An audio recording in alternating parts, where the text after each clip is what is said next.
पूस की रात। दोस्तों, हल्कू एक गरीब किसान था, बहुत ही मेहनती। दिन रात खेतों में काम करता रहता था, लेकिन फिर भी उसकी हालत खराब थी। गरीबी ने उसे तोड़ रखा था। हल्कू की एक पत्नी थी, मुन्नी, बहुत ही समझदार औरत। घर संभालती, खाना बनाती और हल्कू का पूरा ख्याल रखती। लेकिन दोनों की जिंदगी बहुत मुश्किल में चल रही थी।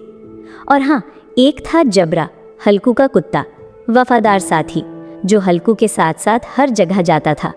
तो चलिए शुरू करते हैं एक सर्द पूस के महीने की रात से। दिसंबर का महीना था, पूस की रात, यानी साल की सबसे ठंडी रात। हल्कू अपनी झोपड़ी में बैठा था। बाहर कड़ाके की ठंड पड़ रही थी। हवा ऐसी चल रही थी जैसे बर्फ की छुरियां चल रही हों। अंदर मुन्नी खाना बना रही थी, रोटी सेंक रही थी, लेकिन उसका चेहरा उदास था, कुछ सोच रही थी। खाना खाते समय मुन्नी ने हल्कू से कहा, सुनो जी, कल सहना आएगा पैसे लेने। सहना, हल्कू का जमींदार, बहुत सख्त आदमी। उसने हल्कू को 3 रुपए उधार दिए थे और अब वो वापस मांग रहा था। हल्कू ने जवाब दिया, हाँ मुझे पता है, कल आएगा। मुन्नी ने पूछा, तो पैसे कहाँ से लाओगे? घर में तो एक पैसा भी नहीं है। हल्कू चुप रहा, क्या जवाब देता। मुन्नी ने फिर कहा, मेरे पास 3 रुपए हैं, मैंने शाल खरीदने के लिए बचाए थे, वो दे दो सहना को। हल्कू का दिल दुखा। उसे पता था कि मुन्नी के पास सिर्फ एक पुरानी फटी साड़ी थी। ठंड में वो ठिठुरती रहती थी। उसने बड़ी मुश्किल से 3 रुपए बचाए थे एक शाल खरीदने के लिए, और अब वो पैसे भी जमींदार को देने पड़ेंगे। हल्कू ने कहा, नहीं मुन्नी, तुम्हारी शाल के पैसे नहीं दूंगा, मैं किसी और तरह से इंतज़ाम करूंगा। मुन्नी बोली, कैसे इंतज़ाम करोगे? सहना कल आएगा और अगर पैसे नहीं दिए तो वो तुम्हें बहुत मारेगा और फिर खेत से भी बेदखल कर देगा। हल्कू जानता था कि मुन्नी सही कह रही है। सहना बहुत क्रूर था, अगर पैसे नहीं मिले तो वो खेत छीन लेगा। लेकिन हल्कू की हिम्मत नहीं हुई मुन्नी के पैसे लेने की। उसने कहा, देखते हैं, कल का कल देखेंगे। लेकिन मुन्नी समझदार थी। उसने 3 रुपए निकालकर हल्कू के हाथ में रख दिए। बोली, ले जाओ, सहना को दे देना, मेरी शाल अगले साल ले लेंगे, पहले कर्ज तो उतर जाए। हल्कू का दिल भर आया, उसकी आंखों में आंसू आ गए। उसने पैसे लिए और सोचा, ये औरत कितनी अच्छी है, अपनी ज़रूरत छोड़कर मेरी मदद कर रही है। अगले दिन सुबह सहना आया, भारी भरकम आदमी, मोटा, गठीला, चेहरे पर घमंड, आवाज़ में रौब। उसने हल्कू से पूछा, लाया पैसे? हल्कू ने सिर झुकाकर 3 रुपए उसके हाथ में रख दिए। सहना ने पैसे गिने, फिर जेब में रखे और बिना कुछ कहे चला गया। हल्कू वहीं खड़ा रहा, उदास, दुखी। मुन्नी ने दूर से देखा, उसका भी दिल दुखा, लेकिन उसने कुछ नहीं कहा, बस एक लंबी सांस ली। उस रात से हल्कू को खेत की रखवाली करनी थी। क्यों? क्योंकि उसके खेत में मटर बोए गए थे और रात को नील गायें आती थीं और फसल बर्बाद कर देती थीं। इसलिए हल्कू को रात भर खेत में जागना पड़ता था और नील गायों को भगाना पड़ता था। मुन्नी ने कहा, आज की रात तो बहुत ठंड पड़ेगी, पूस का महीना है, तुम कैसे रहोगे बाहर? हल्कू ने जवाब दिया, कोई बात नहीं, मैं आग जला लूँगा और जबरा भी है मेरे साथ, दोनों मिलकर रात काट लेंगे। मुन्नी ने एक पुराना कंबल दिया, बोली, ये ले जाओ और सुबह जल्दी आ जाना। हल्कू ने कंबल लिया, जबरा को साथ लिया और खेत की तरफ चल दिया। रात का समय था, अंधेरा घना हो गया था। हल्कू खेत में पहुंचा। उसने एक छोटी सी झोपड़ी बनाई हुई थी रखवाली के लिए, वहां बैठ गया। जबरा भी उसके पास बैठ गया, पूंछ हिलाते हुए, जैसे कह रहा हो, मैं तुम्हारे साथ हूँ। हल्कू ने आग जलाई, लकड़ियाँ इकट्ठा करके। धीरे धीरे आग भड़क उठी, लपटें उठने लगी।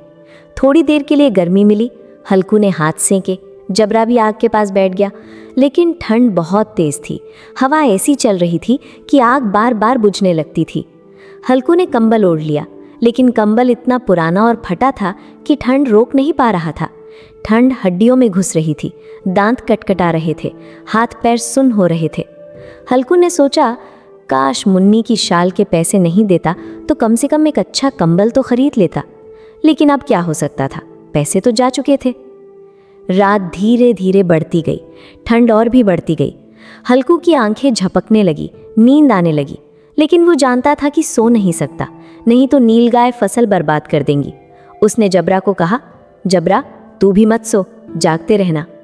जबरा ने पूंछ हिलाई जैसे समझ गया हो, लेकिन थोड़ी देर बाद जबरा भी सो गया। ठंड में सिकुड़कर। हल्कू अकेला जाग रहा था, आग को जलाए रख रहा था और खेत की तरफ नजर रखे हुए था। तभी दूर से एक आवाज आई। हल्कू चौकन्ना हो गया। उसने देखा 3-4 नीलगाय खेत की तरफ आ रही थी। उसने तुरंत जबरा को जगाया। उठ जबरा, नीलगाय आ रही हैं। जबरा उछलकर उठा और भौंकने लगा। भौं भौं। हल्कू ने चिल्लाकर कहा, भाग यहाँ से, भाग। नीलगाय डर बनी और भाग गई। हल्कू ने राहत की सांस ली, फसल बच गई। लेकिन वो जानता था कि रात अभी लंबी है, नीलगाय फिर आएंगी। रात और भी गहरी हो गई। ठंड अब असहनीय हो गई थी। हल्कू का बुरा हाल था। उसके हाथ पैर अकड़ गए थे, शरीर कांप रहा था, होंठ नीले पड़ गए थे। उसने सोचा, आज तो मैं मर जाऊंगा, इतनी ठंड में कैसे बचूंगा। आग भी अब बुझने लगी थी, लकड़ियां खत्म हो गई थीं। हल्कू ने इधर उधर देखा, कोई लकड़ी नहीं मिली। तभी उसकी नज़र पड़ी सूखी झाड़ियों पर, खेत की मेड़ पर लगी। उसने सोचा, अगर इन झाड़ियों को जला दूं तो थोड़ी गर्मी मिल जाएगी। लेकिन फिर उसे ख्याल आया, नहीं, ये झाड़ियाँ मेड़ को सहारा देती हैं, अगर जला दिया तो मेड़ टूट जाएगी। लेकिन ठंड इतनी थी कि हल्कू से रहा नहीं गया। उसने एक झाड़ी उखाड़ी और आग में डाल दी। आग फिर से भड़क उठी, लपटें उठी, गर्मी मिली। हल्कू ने हाथ सेंके, थोड़ी राहत मिली। लेकिन झाड़ी जल्दी जल गई। फिर ठंड। हल्कू ने फिर एक झाड़ी उखाड़ी, फिर जला दी। फिर एक, फिर एक, फिर एक। धीरे धीरे सारी झाड़ियाँ जल गई। हल्कू को थोड़ी देर के लिए गर्मी तो मिल गई, लेकिन अब मेड़ कमज़ोर हो गई थी। आखिरकार सुबह हुई, सूरज निकला। हल्कू उठा, ठंड से अकड़ गया था। धीरे धीरे चला घर की तरफ। जबरा भी उसके पीछे पीछे चल रहा था। घर पहुंचकर मुन्नी ने देखा तो चौंक गई। हल्कू का चेहरा पीला पड़ गया था, होंठ नीले थे, पूरा शरीर कांप रहा था। मुन्नी ने पूछा, क्या हुआ, तुम ठीक तो हो? हल्कू ने धीरे से कहा, बहुत ठंड थी, किसी तरह रात कटी। मुन्नी ने तुरंत चाय बनाई, गरम गरम चाय, और हल्कू को पिलाई। हल्कू ने चाय पी, थोड़ा बेहतर महसूस किया, लेकिन उसका मन बहुत दुखी था। उसे याद आया कि उसने मेड़ की सारी झाड़ियाँ जला दी। उसने मुन्नी से कहा, मैंने मेड़ की झाड़ियाँ जला दी ठंड से बचने के लिए। मुन्नी चुप रही। उसे भी दुख हुआ, लेकिन क्या कहती। हल्कू ने कहा, अब मेड़ टूट जाएगी और फसल भी बर्बाद हो जाएगी। मुन्नी ने सांत्वना दी, कोई बात नहीं, फिर ठीक कर देंगे, पहले तुम आराम करो। हल्कू चुपचाप लेट गया। रात की ठंड ने उसके शरीर को पूरी तरह तोड़ दिया था। कुछ देर बाद उसकी आंख लग गई। थोड़ी देर बाद मुन्नी ने उसे आवाज़ दी, उठो जी, खेत भी देखाओ। हल्कू ने उनींदी आंखों से मुन्नी की तरफ देखा। उसका शरीर अभी भी थका हुआ था, लेकिन अब खेत देखने के अलावा कोई रास्ता नहीं था। वो धीरे धीरे उठा। जबरा भी उसके पीछे चल पड़ा। हल्कू खेत की तरफ जाने लगा। रास्ते भर उसके मन में एक ही बात चल रही थी, अगर मेड़ सच में टूट गई होगी तो नीलगाय अंदर ज़रूर आ गई होंगी। उसे अपनी फसल की चिंता होने लगी, वही मटर की फसल जिसे उसने महीनों मेहनत करके उगाया था, वही फसल जिससे उसे कुछ पैसे मिलने की उम्मीद थी, वही फसल जिसके भरोसे वो आने वाले दिनों के बारे में सोच रहा था। लेकिन जैसे ही हल्कू खेत के पास पहुंचा, वो वहीं रुक गया। उसने सामने देखा और उसकी आंखें कुछ पल के लिए वहीं टिक गईं। पूरा खेत उजड़ा पड़ा था। मटर के पौधे ज़मीन पर बिखरे हुए थे। कहीं पौधे टूटे पड़े थे, कहीं मिट्टी में नीलगायों के पैरों के निशान थे, कहीं कहीं पौधों को जड़ से उखाड़ दिया गया था।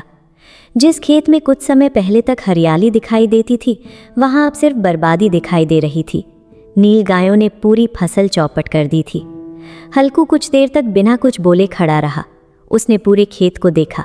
उसके चेहरे पर कोई गुस्सा नहीं था, कोई शिकायत नहीं थी, बस एक लंबी सांस उसके मुंह से निकली। उसे समझ आ गया था कि अब कुछ नहीं बचा। पूरे साल की मेहनत एक ही रात में ख़त्म हो गई थी। उधर मुन्नी भी खेत तक पहुंच गई। उसने खेत की हालत देखी तो उसके चेहरे पर चिंता साफ दिखाई देने लगी। वो बोली, अरे सारा खेत तो चौपट हो गया। हल्कू चुप रहा। मुन्नी ने फिर खेत की तरफ देखा, फिर बोली, अब क्या होगा? हल्कू ने कोई जवाब नहीं दिया। मुन्नी कुछ देर सोचती रही, फिर बोली, अब तो मालगुजारी भरने के लिए मजदूरी करनी पड़ेगी। हल्कू ने उसकी तरफ देखा। मुन्नी की आवाज़ में चिंता थी। घर का खर्च, कर्ज, मालगुजारी और अब फसल भी नहीं रही। लेकिन हल्कू के मन में उस समय कुछ और ही चल रहा था। उसे पिछली रात याद आ रही थी। वो भयंकर ठंड, वो पुराना कंबल, वो बुझती हुई आग, उसका कांपता हुआ शरीर और वो लंबी रात जिसमें उसे एक एक पल काटना मुश्किल हो रहा था। उसे याद आया कि कैसे वो बार बार आग के पास बैठ रहा था, कैसे ठंड से उसके हाथ पैर सुन्न हो गए थे, कैसे उसे लग रहा था कि अब वो और नहीं सह पाएगा। और अब खेत बर्बाद हो चुका था। इसका मतलब था कि अब उसे रात रात भर इस खेत की रखवाली करने नहीं आना पड़ेगा।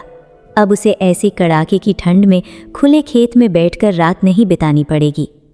मुन्नी अभी भी परेशान थी, लेकिन हल्कू के चेहरे पर धीरे धीरे एक हल्की सी मुस्कान आने लगी। मुन्नी ने उसकी तरफ देखा। उसे समझ नहीं आया कि इतनी बड़ी बर्बादी के बाद हल्कू मुस्कुरा क्यों रहा है। हल्कू ने खेत की तरफ देखा, फिर मुन्नी की तरफ, और बहुत धीरे से कहा, रात को ठंड में यहाँ सोना तो न पड़ेगा। मुन्नी कुछ पल तक उसे देखती रही। हल्कू के चेहरे पर एक अजीब सा सुकून था। फसल चली गई थी, पूरे साल की मेहनत चली गई थी, लेकिन उसके लिए एक बड़ी परेशानी खत्म हो गई थी। अब उसे पूस की ऐसी कड़ाके की ठंड में इस खेत के बीच एक पुराने कंबल के सहारे ठंड से कांपते हुए रात नहीं बितानी पड़ेगी। मुन्नी ने कुछ नहीं कहा, वो बस चुपचाप हल्कू को देखती रही। जबरा भी दोनों के पास खड़ा था। तीनों कुछ देर तक उस उजड़े हुए खेत को देखते रहे। एक तरफ पूरी फसल बर्बाद हो चुकी थी, दूसरी तरफ हल्कू के चेहरे पर राहत थी। और यही इस कहानी की सबसे बड़ी विडंबना थी। जिस किसान ने पूरे साल मेहनत की थी, जिसने अपनी ज़रूरतें छोड़कर कर्ज चुकाया था, जिसने ठंड में खेत की रखवाली की थी, आज उसी की पूरी फसल उसके सामने बर्बाद पड़ी थी। लेकिन वो दुखी होने के बजाय इस बात से खुश था कि अब उसे उस भयानक ठंड में खेत पर रात नहीं बितानी पड़ेगी।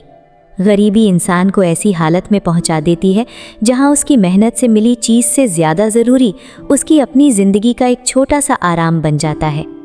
हल्कू ने एक बार फिर खेत की तरफ देखा, फिर मुन्नी के साथ घर की ओर चल पड़ा। जबरा भी उनके पीछे पीछे चल दिया। सूरज अब ऊपर आ चुका था।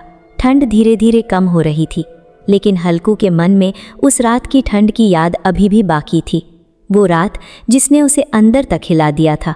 और शायद इसी वजह से बर्बाद फसल को देखकर भी उसके चेहरे पर एक छोटी सी मुस्कान थी, क्योंकि अब उसे रात को ठंड में यहाँ सोना तो नहीं पड़ेगा। और यही थी पूस की रात, एक ऐसी रात जिसमें सिर्फ ठंड नहीं थी, बल्कि गरीबी थी, मजबूरी थी, किसान की बेबसी थी, और एक ऐसा दर्द था जिसे समझने के लिए सिर्फ कहानी सुनना काफ़ी नहीं है, उसे महसूस करना पड़ता है। हल्कू की फसल बर्बाद हो गई, लेकिन उस रात के बाद उसे एक चीज़ ज़रूर मिल गई थी, ठंड से एक रात की आज़ादी। और शायद उसके लिए उस समय यही सबसे बड़ी राहत थी। भाइयों और बहनों, ये थी हल्कू और मुन्नी की कहानी। एक ऐसी कहानी जो हमें सोचने पर मजबूर करती है। हल्कू ने पूरे साल मेहनत की, लेकिन क्या मिला? कुछ नहीं, बल्कि कर्ज और बढ़ गया। मुन्नी ने अपनी शाल के पैसे दे दिए, लेकिन क्या मिला? ठंड में ठिठुरने का मौका। और फसल, वो भी बर्बाद हो गई। तो सवाल ये है, क्या गलती थी हल्कू की? नहीं, गलती तो उस व्यवस्था की थी जो किसानों को मरने पर मजबूर कर देती है। गलती उस जमींदारी प्रथा की थी जो गरीबों का खून चूसती थी। गलती उस समाज की थी जो अमीर को और अमीर बनाता है और गरीब को और गरीब। हल्कू और मुन्नी जैसे लाखों किसान आज भी इसी तरह जिंदगी जी रहे हैं, मेहनत कर रहे हैं, लेकिन फिर भी गरीब हैं। और सबसे बड़ी बात, ठंड। पूस की रात की वो ठंड जो सिर्फ मौसम की ठंड नहीं थी, वो थी गरीबी की ठंड, लाचारी की ठंड, असहायता की ठंड। हल्कू को अगर एक अच्छा कंबल होता तो शायद वो झाड़ियाँ नहीं जलाता, मेड़ नहीं टूटते, फसल नहीं बर्बाद होती। लेकिन वो गरीब था, तो उसके पास कोई विकल्प नहीं था। और ये सिर्फ हल्कू की कहानी नहीं है, ये उन करोड़ों किसानों की कहानी है जो आज भी इसी तरह संघर्ष कर रहे हैं। तो ये कहानी हमें सिखाती है कि पहला, मेहनत करना काफ़ी नहीं है, व्यवस्था सही होनी चाहिए। दूसरा, किसानों के साथ न्याय होना चाहिए, उन्हें उनकी मेहनत का सही फल मिलना चाहिए। तीसरा, हमें एक दूसरे की मदद करनी चाहिए, जैसे मुन्नी ने हल्कू की मदद की। और चौथा, कभी हार नहीं माननी चाहिए। हल्कू और मुन्नी ने हार नहीं मानी, वो फिर से कोशिश करेंगे। सोचिएगा,